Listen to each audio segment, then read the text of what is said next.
Assalamualaikum, hai. Hari ini kita akan sama belajar Bahasa Melayu Jilid 2, Unit 21, iaitu pada muka surat 55 dan 56. Baiklah, jom kita mulakan tajuk yang pertama. Objektifnya adalah supaya murid-murid dapat memberikan respons dan tafsiran terhadap soalan bercapah. Ini dia muka surat 55 ya. Okey, baiklah. Ingat lagi tak apa itu soalan bertumpu dan soalan bercapah? Kita pernah belajar pada pelajaran yang lepas kan? Baiklah, jadi jom kita baca dialog tokoh pertenakan pada muka surat 55. Baiklah, sebelum tu jom kita tengok ada satu gambar seorang lelaki sedang memegang ayam kan. Dan juga kotak berwarna biru menerangkan tentang sebab menternak, iaitu permintaan yang tinggi, keistimewaan ayam organik bebas daripada bahan kimia, serta pasaran, hotel dan kedai makan. Apa semua tu? Itu adalah maklumat kepada dialog yang kita akan baca nanti. Baiklah, jom kita mulakan. Hasan: Selamat pagi, Alice. Siapakah Dr. Muhammad Zainul? Kemudian Alice menjawab, Selamat pagi, Hasan. Dr. Muhammad Zainul ialah tokoh penternak ayam kampung organik. Baiklah, seterusnya Hasan bertanya lagi, Alice, mengapakah beliau menternak ayam itu? Macam mana Alice nak menjawab soalan Hasan? Cuba tengok maklumat yang ada dalam kotak biru dekat atas. Jadi Alice pun menjawab, beliau menternak ayam itu kerana permintaannya tinggi dan banyak orang suka akan ayam kampung. Perasan tak Alice telah menambah ayat banyak orang suka akan ayam kampung. Tak ada dalam maklumat dekat kotak biru kan? Tapi Alice telah menambah ayat tu sebab bila ramai orang suka, mestilah permintaannya pun tinggi. Jom kita sambung. Hasan bertanya lagi, apakah keistimewaan ayam kampung organik? Macam mana Alice nak jawab soalan ni? Cuba kita tengok kotak dekat atas tu. Keistimewaannya bebas daripada bahan kimia. Jadi macam mana awak nak bina ayat? Ini adalah jawapan cikgu. Keistimewaan ayam kampung organik ialah ayam kampung organik bebas daripada bahan kimia. Seterusnya, Hasan bertanya lagi, oh begitu, Alice, ke manakah ayam itu dipasarkan?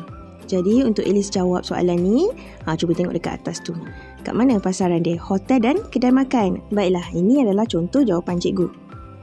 Ayam itu akan dipasarkan ke hotel dan kedai makan. Baiklah, seterusnya. Hasan, adakah ayam kampung organik ini baik untuk kesihatan? Mengapa? Baiklah, untuk soalan ni tak ada informasi dekat atas. Jadi awak kena fikir sendiri dan cuba bina ayat. Ini adalah contoh jawapan cikgu. Ayam kampung organik ini baik untuk kesihatan kerana tidak disuntik dengan bahan kimia yang berbahaya. Kesihatan manusia tidak terjejas dengan bahan kimia yang boleh menyebabkan penyakit. Apabila soalan itu bertanya, adakah ayam kampung organik ini baik untuk kesihatan? Awak boleh juga menjawab, ya. Kemudian, bila ditanya mengapa tu, awak terangkanlah. Hasan pun menjawab, baru saya faham. Terima kasih, Alice. Oleh itu, sebagai pengukuhan, cikgu mahu awak lengkapkan latihan dalam buku aktiviti. Lengkapkan buku aktiviti jilid 2, muka surat 61. Fahamkan dulu gambar, kemudian gariskan soalan dan cuba bina ayat dengan kreatif. Baiklah, seterusnya kita sambung dengan tajuk kedua pada muka surat 56, iaitu rumput Napier. Objektifnya adalah supaya murid dapat membaca, memahami dan mengenal pasti idea utama dan idea sampingan. Ini buku teks muka surat 56 tu. Baiklah, ingat lagi tak apa tu idea utama dan idea sampingan? Idea utama ialah perkara penting yang ditulis dalam ayat. Biasanya ditulis pada ayat pertama setiap perenggan. Manakala idea sampingan pula adalah idea yang menyokong kepada idea utama tadi. Contohnya, kenyataan, kesan, akibat yang menjelaskan tentang idea utama tersebut. Selalunya, idea sampingan ni dia ditulis pada ayat yang kedua, ketiga dan seterusnya. Baiklah, mari kita baca perenggan pertama. Ayah Kok Bun termenung apabila melihat tanahnya yang terbiar di hujung kampung. Beliau ingin mengusahakan tanah tersebut. Macam yang cikgu cakap tadi, idea utama berada di ayat yang pertama. Tengok warna hijau tu. Jadi ayat yang kedua ialah beliau ingin mengusahakan tanah tersebut merupakan idea sampingan. Baiklah, seterusnya kita tengok pada perenggan yang kedua pula. Kok Bun telah memberikan idea kepada ayahnya. Idea itu amat bernas sekali. Bapa Kok Bun bersetuju. Tengok cikgu dah gariskan dengan warna hijau. Ayat yang pertama ialah idea utama. Kok Bun telah memberikan idea kepada ayahnya adalah idea utama, manakala yang berwarna biru tu adalah idea sampingan. Seterusnya kita tengok pada perenggan ketiga pula. Mereka menanam rumput Napier. Itu ayat pertama kan? Jadi itu ialah idea utama. Manakala ayat yang seterusnya merupakan idea sampingan. Senang kan nak cari? Baiklah, seterusnya kita tengok peringkat keempat pula. Rumput Napier cepat membesar dan berprotein tinggi.